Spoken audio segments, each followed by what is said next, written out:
Hello friends, welcome to our channel Knowledge Amplifier.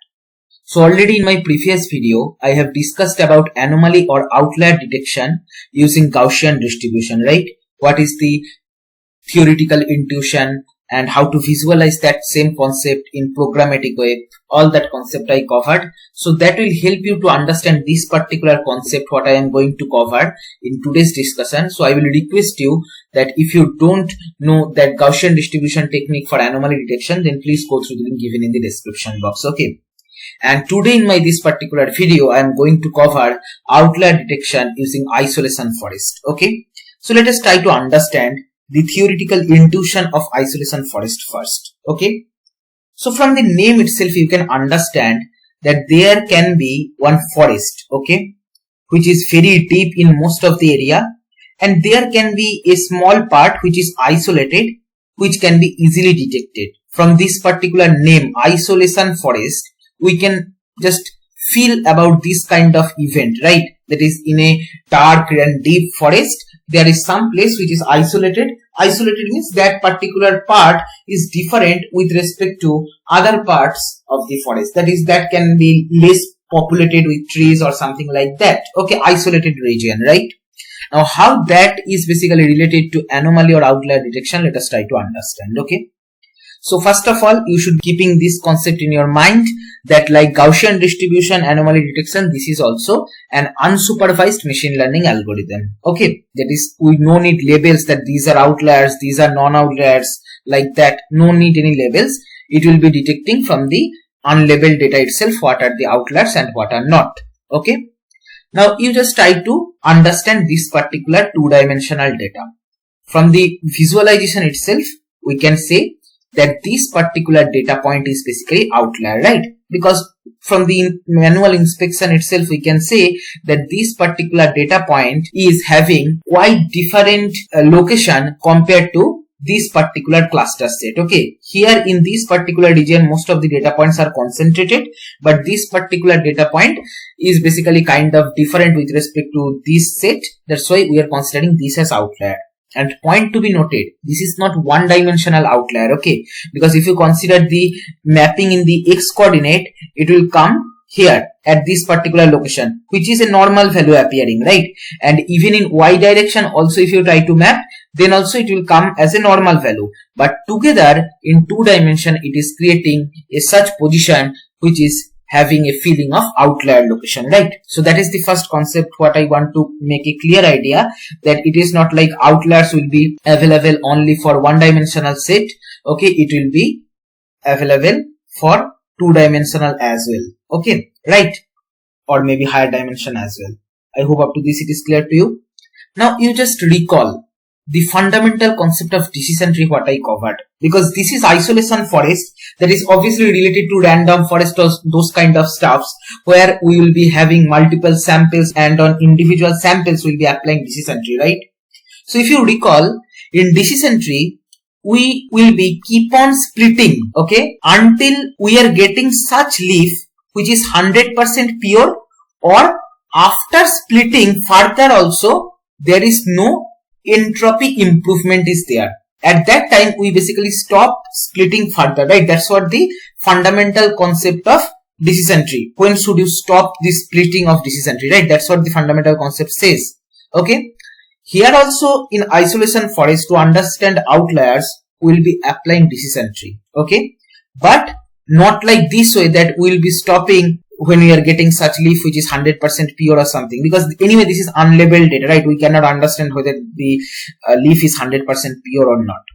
So what we will do here, the decision trees of an isolation forest isolate each observation in a leaf. Okay, that is, we will be keep on splitting until and unless in a particular leaf there is only one single data point present. Okay, very important point in this particular isolation forest. That is, in isolation forest, whatever decision tree we apply, that decision tree basically isolate each observation in a leaf. Okay.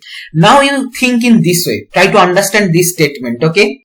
How many decisions a sample passes through to get to its leaf is a measure of how complicated it was to isolate it from other data points. Okay, try to understand this. Suppose initially we are having this. Now first we will be making a random cut here, and then maybe if we make one more random cut, then and there we are able to isolate this particular outlier data point, right? That is what I want to say, that is those data points which are outliers or those data points which are anomalies, they require fewer decisions to isolate them. Okay, but suppose you consider this particular data point and this one I want to isolate, because at the end of the day for isolation forest, whatever decision trees are working in the back end, the decision trees are formed in such a way that it will isolate each observation in a single leaf. Okay, that is, suppose you consider this particular data point which is concentrated in our actual data set, that is not basically an outlier. Now suppose you want to isolate this, then lot of decisions you have to do. Maybe you have to make one cut here, maybe you have to make one more cut here, and then maybe you have to make one more cut here, like that. After doing multiple decisions, you will able to isolate this particular data point. Okay, so from this particular visualization itself, you can understand that how many decisions a sample passes through to get to its leaf is a measure of how complicated it was to isolate it from other data points. Like for this particular data point, to make it isolate, we have to make a lot of decisions. That way we can say, as we have to make a lot of decisions to make this particular point isolate with respect to other data point, we can say that this is not an outlier, because we have to make a lot of decisions, right? After passing lot of if else only, we are able to say, okay, that this is the data point, right? That means this particular data point has huge similarity with other data point features. Okay, that's why it is hard to isolate. But if you consider anomaly, then with 2 or 3 if else, we can say that, okay, this is the anomaly. Because anomalies require less decisions, because they are quite different from other data points. Okay, and if you have to take a lot of decisions, that means that particular data point is having very similar feature with other data points, then that cannot be outlier. Okay, and that is the fundamental concept of isolation forest. Okay, that is, in isolation forest, it basically try to understand for which data point lot of decisions we have to take to make it isolate. Okay, and that is basically we are making some kind of parameter, and based on that parameter we are concluding, okay, this is outlier and this is not.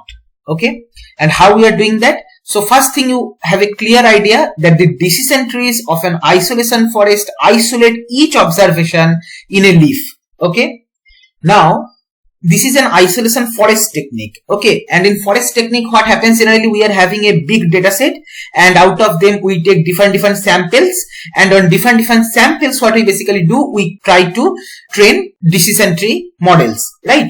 So for each data point, suppose the data point you consider A, okay, then the A data point are coming under 4 different samples. Okay, so I am having my population set. Out of that, I might have taken multiple samples and I trained decision trees on those. And out of those different random samples, on 4 samples, my one data point A came. Okay. And now, suppose to reach to data point A, that is in this particular leaf, suppose A is present. Okay. Suppose you consider this is one sample on which we train decision tree, and to reach to A, we have to pass 1, 2, 3 and 4. That is 4 decisions we have to take. Okay. Similarly, for another decision tree which we created on another sample set, here you can see 1, 2, 3. Suppose here A is present, so 3 decisions we have to take. Similarly, here 1, 2, 3. Total 3 decisions suppose we have to take. And here 1 and 2. Within 2 decisions itself, we can reach to the leaf node where only A data point is present. Then, how to calculate that parameter? That parameter will calculate as average. That is 4 plus 3 plus 3 plus 2. That is basically 12 by 4 equal to 3. That is, we are calculating the average value. Okay. That is average depth of different small trees for a specific sample is used as anomaly score. Okay. Now you can easily understand. If a particular data point is anomaly, then anomaly score will be less. That is, lower anomaly score means higher probability of being outlier, because if it is anomaly, then obviously it will be closer to root. Okay, and if any node is closer to root, then that means to reach to that particular leaf, we have to take lesser decision, right? So always this particular isolation forest technique works on this particular principle, that is lower anomaly score, that means higher probability of outlier. What is anomaly score? Anomaly score is basically average depth of trees for a specific sample. Okay, that is for a specific sample A, the average depth, if you consider this tree, this tree, this tree and this tree, we are getting 3. So this is kind of anomaly score. And if it is less, then we will be considering, okay, that is, this can be outlier. Okay, because if this particular score is less, that means what? That means that particular leaf node is closer to root node. And just now I told you, right, that you just visualize this concept, that if particular node is closer to root node, that means lesser decision we have to take to reach that particular node, right? And lesser decision when we have to take? Lesser decision we have to take in case of anomaly pieces. Okay. And that's all about isolation forest. This is the notion of isolation forest. This is the fundamental idea of isolation forest, which you have to understand. Rest thing is import this as this. That's all. Either you are using Python, R, MATLAB, whatever inbuilt packages are there, just use this. But until you understand the concept, until you have a feeling about it, you cannot just understand that what is happening in the back end, right? That's why I first explained the theoretical part. And now let me switch to MATLAB implementation section. Okay. So very simple, CLC clear all, close all, warning off.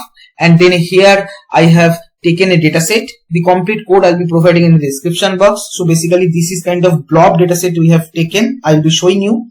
Okay. So first what I did, I basically used iForest to train isolation forest. So what is the first parameter? First one, I am passing my dataset. Okay, X, right? And then contamination factor. So contamination factor you have to specify, that is how much fraction in your data can be outlier. Okay, suppose you are keeping this particular value high, then many data points will be detected as outlier. If you are taking this value low, then lesser data points will be considered as outliers. Okay, and then for this particular iForest, the output are F, which is the trained model, TF. Okay, this TF is very important. The TF is 1 if that particular data point is outlier or detected as outlier. Okay, and TF is 0 if the data point is detected as non-outlier. Okay, and score is basically giving us the score value. Okay, right, whatever isolation forest calculated, like those kind of average what I told you. Then let's plot the scatter plot. So first we are plotting only those data points which are non-outlier. Okay, at least detected by this isolation forest. That's why we are taking complement of TF. TF basically have 1, 0 values. 1 means they are outliers, 0 means they are non-outliers. So first we are plotting non-outliers because most of the data points are non-outliers, right? And then on that particular one only, in red color, we are plotting those data points which are detected as outlier. Okay. So first I will be taking small value of contamination factor and I will evaluate selection. Okay. So this code I will be providing in the description box. So first let's see with smaller contamination factor how isolation forest is detecting outliers. Okay. So see beautifully here it is showing the outliers. So these are the data points. You can understand also, right, that suppose you are trying to draw perpendicular lines, because in decision tree always the boundary lines are perpendicular. Then for these kind of data points which are basically red color, for them lesser decisions we can take. But in the middle, if you consider, it is very hard to differentiate in between one data point and other. So that means lot of if else you have to keep, right? Based on that, the isolation forest is detecting, okay, these are outliers. Suppose I am increasing the contamination factor, that means now I am telling 0.1 fraction is present as outlier. You will see that more data points will be now detected as outlier. Currently it is having only 4 for 0.01 contamination factor, but if I run with 0.1, then you will be seeing more outliers are detected. Okay, so let's see now more data points are detected as outliers, but we can still understand these are only outliers as expected, right? Because in the central part the blobs having very similar feature, right? So all this kind of boundary side data points are detected as outliers, right? So this is all about some fundamental idea and visualization with respect to isolation forest. I'll be providing the MATLAB documentation link of this isolation forest in the description box or in the comment section. You can go through that particular documentation, explore more, play with it. Okay. And if you find this video helpful, then please like, share and comment, subscribe our channel if you have not subscribed till now, and don't forget to press the bell icon to get the notification of our latest videos. Thank you.